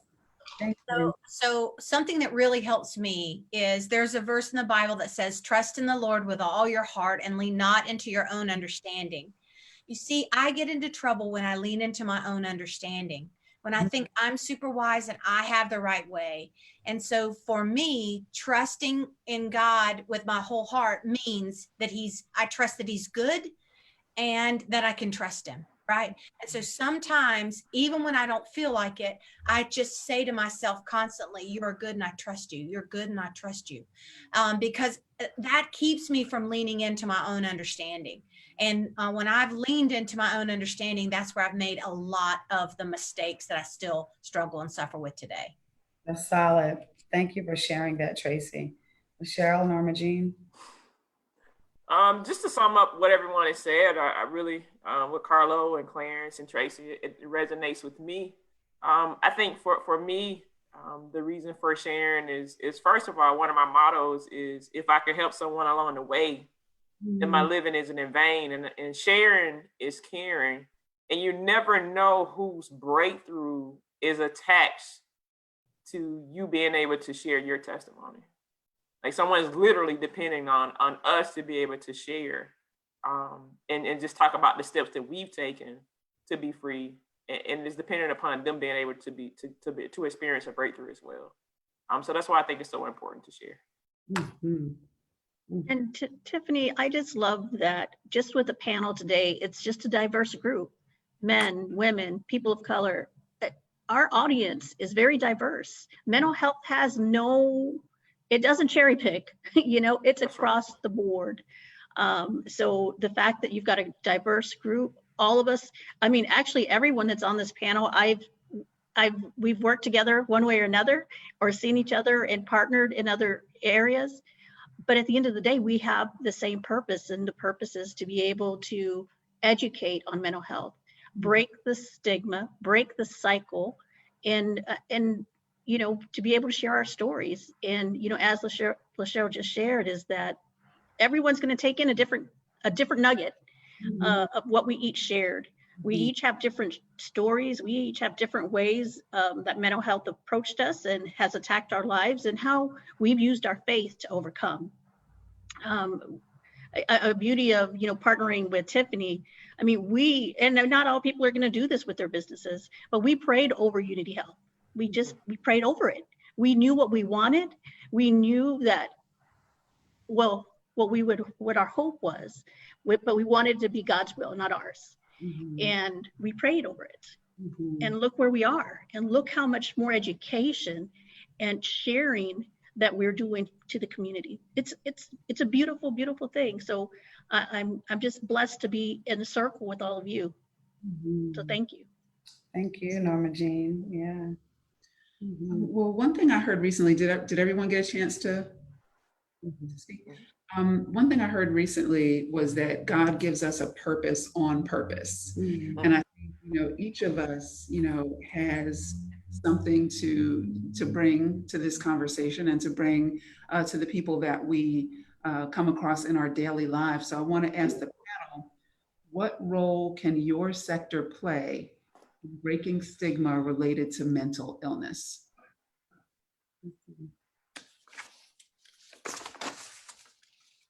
Okay, well, being the executive director at Unity Health on Main, we're a community health center. We serve a predominantly Hispanic population.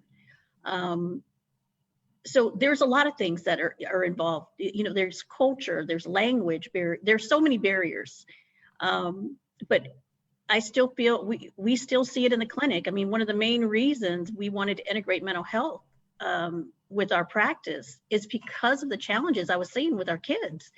I mean, we serve predominantly Hispanic, but it's also 80% pediatric. So I was seeing some of the struggles our kids were having. And as a licensed mental health counselor, I was like, okay, I'm the executive director. I can't wear the mental health hat right now. I had to separate the two. And this is where we formed our partnership with UTS. So to be able to meet the needs of our community, that we knew they needed some mental health, we knew they needed mental health services, we'd refer, but they wouldn't go. So let's bring them here to us. Let's bring UTS into our clinic and have it easily available. So we didn't want access to care. We didn't want funding. We didn't want anything to be a barrier. So that's why it was just so important for us, because we saw the need, especially within the Hispanic community, where, it's taboo to talk about your mental health issue. This is supposed to be at home. Why are you talking to people? Who are you talking about? And what are you telling about our problems? So to be able to bring that to the clinic and to share with our families and have this service available, it's been wonderful. And the numbers, it just shows there was a huge need, and we're filling that gap in the community. So that was one of the main reasons to be able to bring mental health to our health center to meet the needs of our families. Thank you for sharing that as well, Norma Jean. And I like how you alluded to, it's so important that we do represent the diverse culture of our community. It is a melting pot.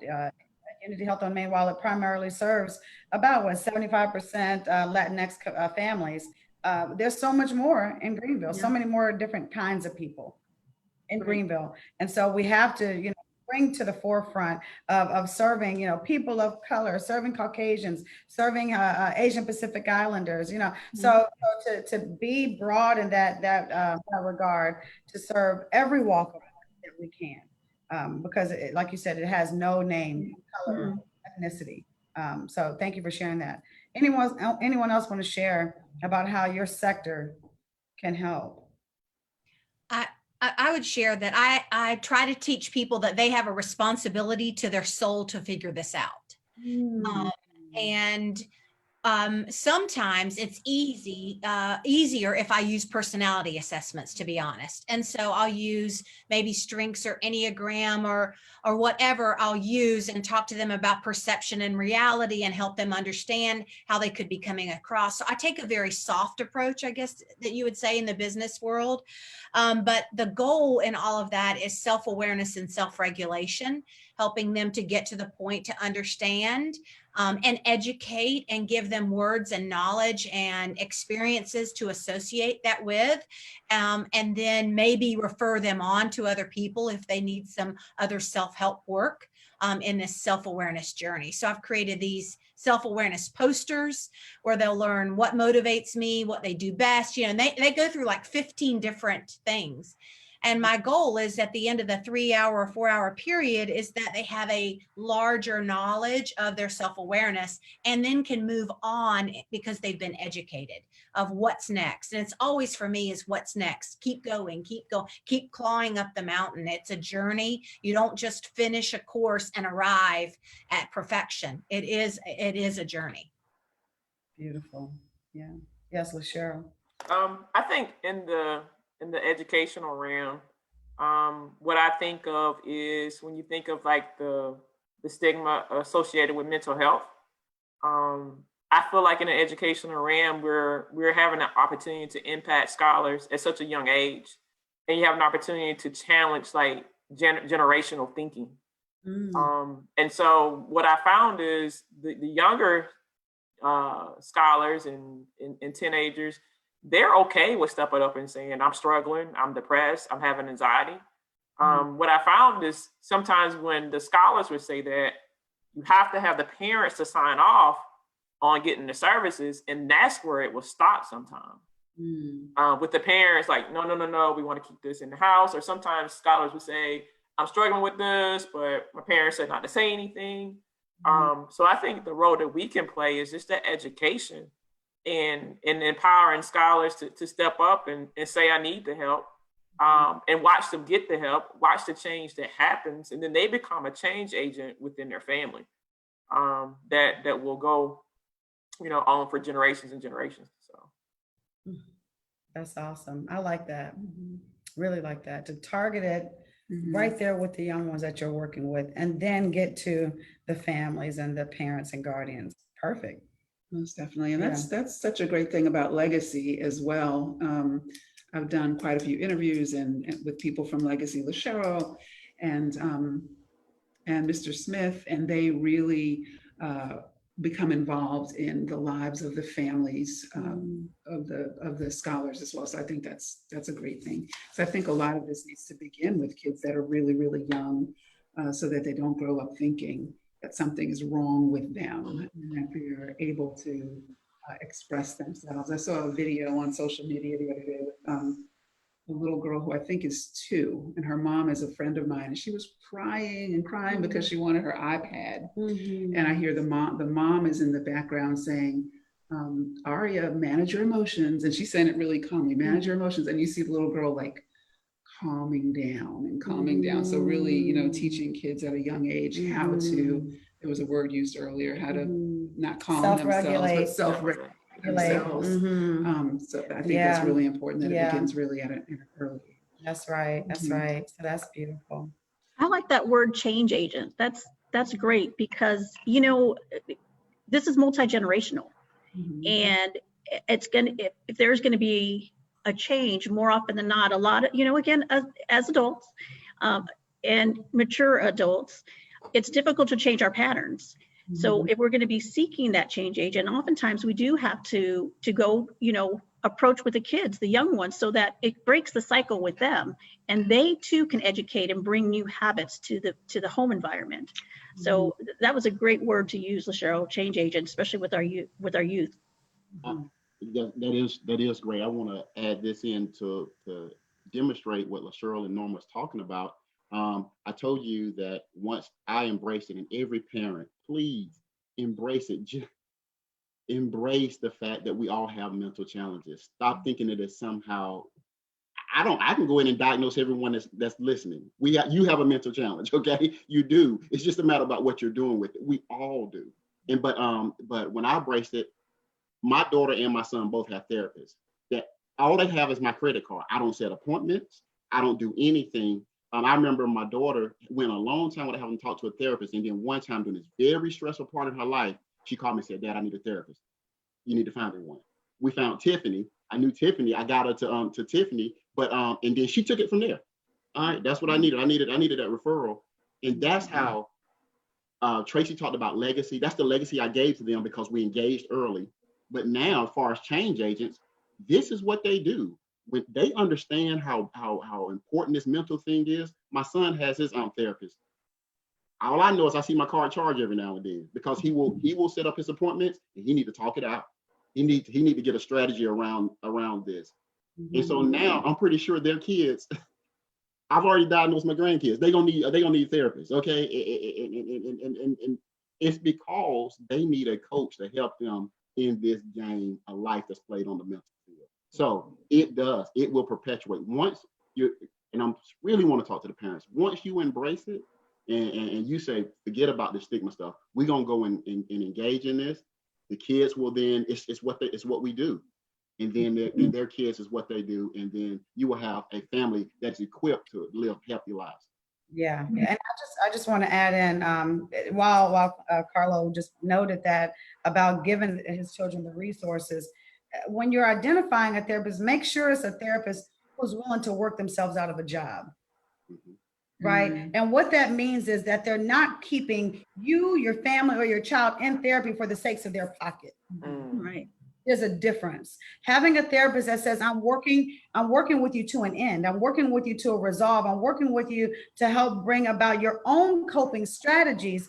So that way, at some point, you won't need me anymore. Right? If you have a therapist that's keeping you in the chair on the sofa, so to speak, for 5 or 10 years consistently every week, well, what is that therapist doing? And that's the real word, you know. So yes, we need wise counsel. God created therapists, doctors, all of us alike to serve and to help bring healing to the areas in which we're assigned to. But make sure that when you find one that is not going to just keep them in and perpetuate this diagnosis for their own good. I just wanted to put that out. That's so important because you have therapists who they need 10 more sessions, you know. I like it.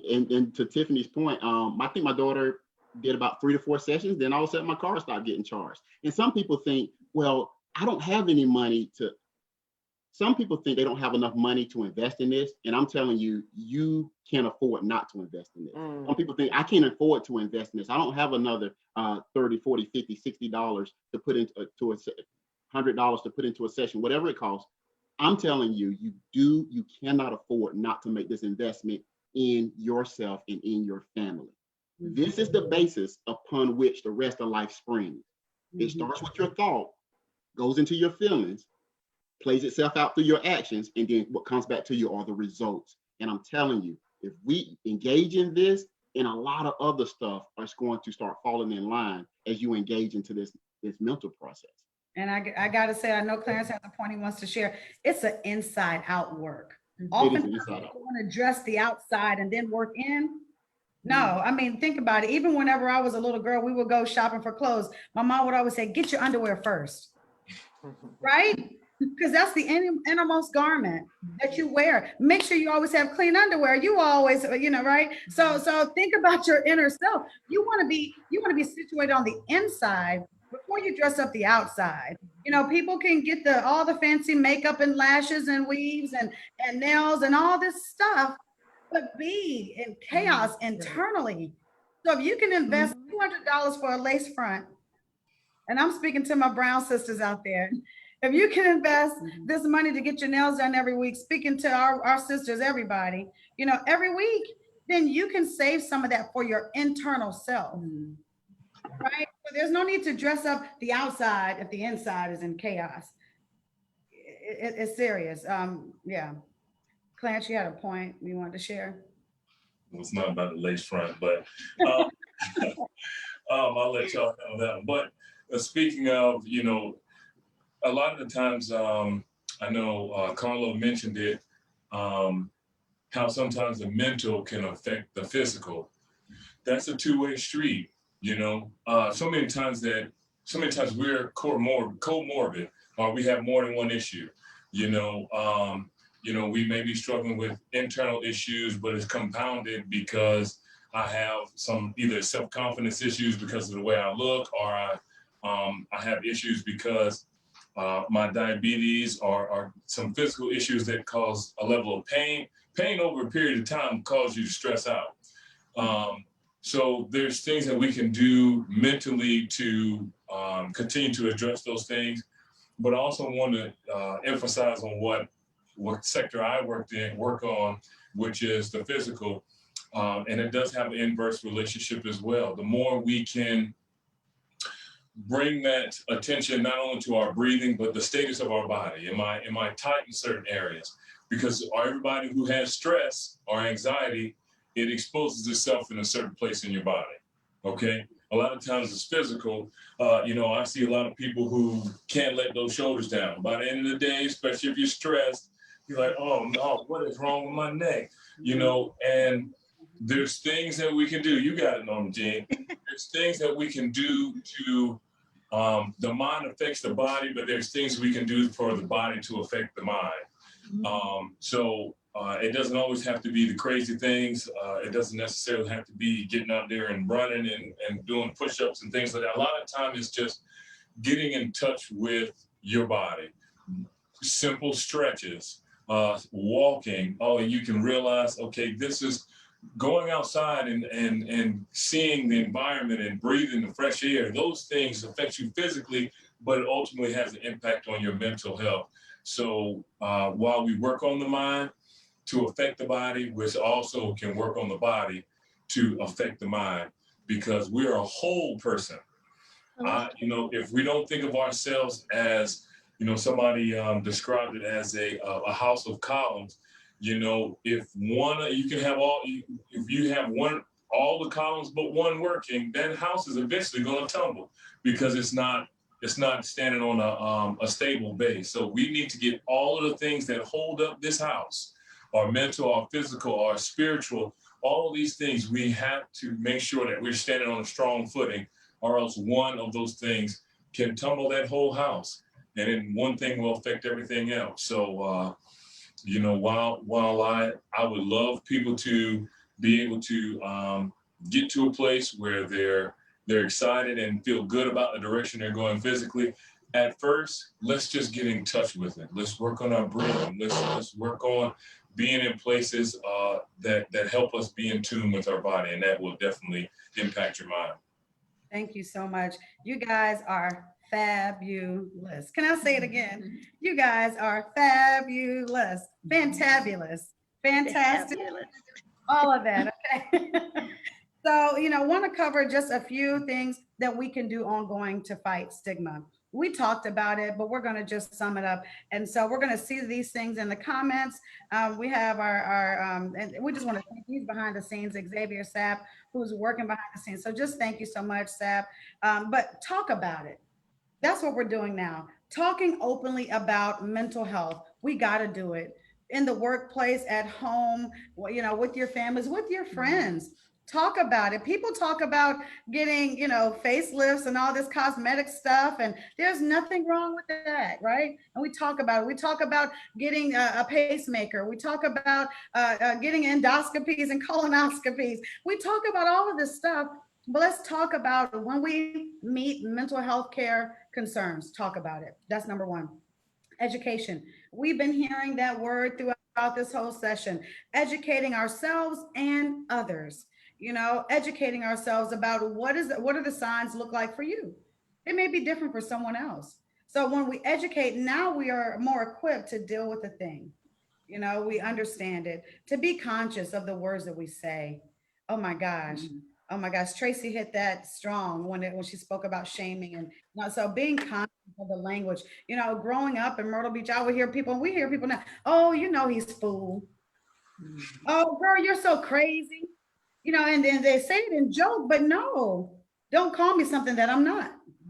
right? And so we can gently correct, oh no, you know what, I'm just passionate about this thing, or whatever it might be. Oh, I just love to have fun, whatever that thing is. Or I really am sad. I really am hurting. Yeah, I'm not crazy. This doesn't feel good, and I don't really know how to deal with it right now. To be authentic in that, and then encourage equality between mental and physical illness. To encourage that equality, and just parity in healthcare, making sure that the same type of treatment and attention that's given to all other medical conditions are also given to your mental health concern. Talking to your doctor, speaking up for you, advocating, be your own best advocate, right? And then also showing compassion for those that are dealing with mental health concerns. Right? Being compassionate, having a safe space for people to talk to, or if you're not the person, know where you can lead them. Because we may not be the person today on a Tuesday, but maybe on a Friday we may be, right? So having that compassionate tone and care and regard for others. And then I love it. It's coming up again, choosing empowerment over shame. Empowering one another over shaming them. Are you still depressed? Are you still grieving the loss of your husband? Are you still, right? Your recovery doesn't look like this person's recovery, right? Or the way you overcame may not be how someone else overcame. And then be honest about treatment. Be honest about needing it. Be honest if you're getting it, right? And we had a question on here about why is it that only 1/4 of the nation, get the number right, I apologize. About 1/4, yeah, of those living with mental health concerns are getting the treatment that they need. Why is that? So when we think about that, these are the things that we can start to challenge in our communities. Carla, you mentioned about you have an EAP, employee assistance provider for your workers so that they can get the help they need. Tracy, you probably have it as well with your team. And so some people don't get it because they're fear that they're going to get reprimanded, or they're going to get treated less than, or they're going to be ostracized. So just continuing to put it out there and have those healthy discussions. Let the media know when you are being stigmatized. Let the media know, right? And so if you are watching a show and you're seeing that this image is being portrayed of someone with mental illness, that's not true. Mental illness does not show up violent. Just because you're dealing with mental illness doesn't mean you're going to go out and kill someone. But media likes to portray that. Movies like to portray, oh yeah, he was crazy, and because of his schizophrenia, he went out and he murdered 10 people. Right. So let's be clear in the representation. And so you can speak out, and don't harbor the self-stigma. I think that was echoed here. Don't harbor that self-stigma. The self-talk is very important. I know we have some comments that we want to share just to wrap up. So we want to hear from each of you. Any last points? We probably go maybe 2 or 3 minutes over the 1 o'clock hour. So any final points that you want to share, that you want to, empower our listeners, please? Well, my main thing would be is not to be afraid to seek help. And, it may not be what you're expecting, but make that phone call to a provider, make that phone call to a therapist. If you don't know where to get started, call your doctor. But don't be afraid. Don't be afraid. Just, own it, and let's move forward and be able to share that story, because you seeking that help is not only going to help yourself, but you're going to help others, and you can share. So don't be afraid. That's Don't right. fear. Don't let fear control you, basically. That's right. Beautiful. All right. Anyone else? Well, I definitely want to say how valuable this has been, even for me to be a part of this conversation and hear it. But that your story means something. Your story means something to other people, and it's been a pleasure to see some stars or some people on talk shows actually say, yes, in my therapy session, we've been bringing this up, but to continue to normalize treatment. Let's get it to the understanding it is just as normal and as going to the doctor for any other thing. So for us to continue to probe your friends, when I ask these days, especially these days, when I say, how you doing? And I get the usual, oh, well, I ask again, I say, well, how are you doing? We can do more by talking about what we're going through, but also giving a true interest and compassion about what other people are going through. Because we don't know what they're going through. You giving that second question and saying, well, how you really doing? Talk to me. That could open up a floodgate that you didn't know was there. And that could be the opportunity for you to say, okay, it sounds like you're dealing with a lot. Here's some things that you can do, or here's some people that you can see. So while we may not all be therapists, we all have an opportunity to, especially with the ones that we come in contact with regularly, anybody that we lead and anybody that is a loved one for us, we can be an opportunity, we can be a safe place. Be that safe place for somebody else to open up and show those concerns so that we can then help them get to the place they need to be. Thank you so much. Yes, anyone else? I would say stay curious about what it takes to become a complete, full version of yourself. Stay curious. Because that curiosity and that growth, and ask questions of people, counselors, of Tiffany, right?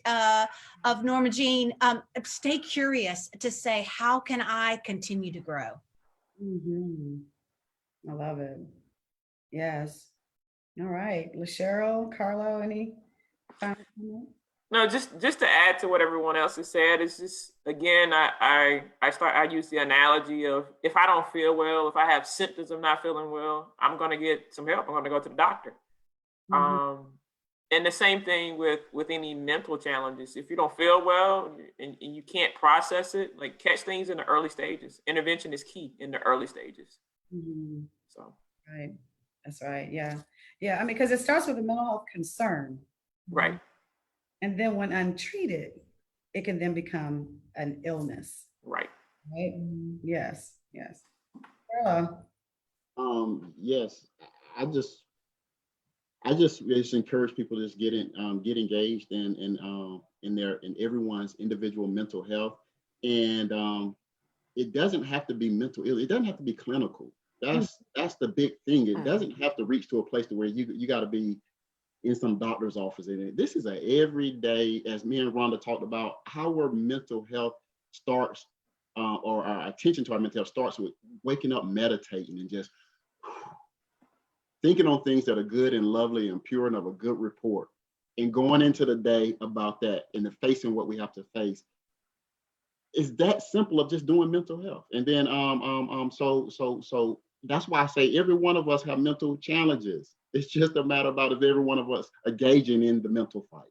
And so sometimes it'll go into where you need your therapist. Sometimes it'll go to where you need your medications. Sometimes it'll start with medication and then go into meditate. All different formulas for all of us, but all of us need to have a formula as to how we're dealing with the challenges of our own mental health. And so I just encourage everyone. I'm telling you, it is freeing. It is freeing. It is my mission statement, Tracy, is I am becoming liberated to become a liberator. I am mentally trying to become liberated mentally so that I can go liberate others with my stories, with what I'm learning on this journey, all of that. So I'm being liberated to be a liberator. And you know what, you guys, I could not have asked for a better first panel for breaking stigma. You guys showed up, and so just give yourselves. We thank you. We appreciate you. And we just want you to just continue with your voice and sharing. I'm going to place this here on our share screen if everybody can see that. We will have our next Breaking the Stigma panel event on Facebook Live, just like we're doing today, on December 12th. And more information will be coming about who's going to be on that panel and how the discussion will form from there. If you're interested in serving again, definitely let me know. And you know, there's questions we hadn't even covered. There's things that we didn't even get to really discuss and talk about like we wanted to. So we know that this is just the beginning for us with having this discussion here with UTS. But we know across the globe, NAMI is leading great efforts with breaking stigma. We're looking to partner with NAMI, partner with entities like Upstate Warriors to break stigma for veterans. We're looking to partner with Legacy to help with serving the families there. We're looking to continue in serving with Unity Health on Main and serving in group homes and you name it. We're looking to expand into the Myrtle Beach area, my hometown, so that we can also help in the Booker T. Washington and surrounding communities where we just recently lost an officer and a young man due to a shooting. So guys, there's so much, you know, one of my great friends and mentors used to say there's too much hurt to go around. Right. And so people in this field, sometimes they get territorial, like, oh, I'm going to look, the unfortunate thing that there is too much hurt to go around. We just want to relieve the burden. We want to be a safe place where people can get what they need to get. And ultimately, we want to work ourselves out of a job. That's it. We're not here to see clients for 10, 20 years. No, then what are we doing? Okay.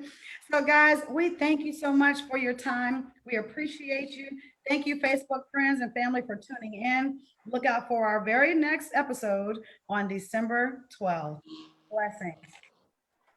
Yes, so nice.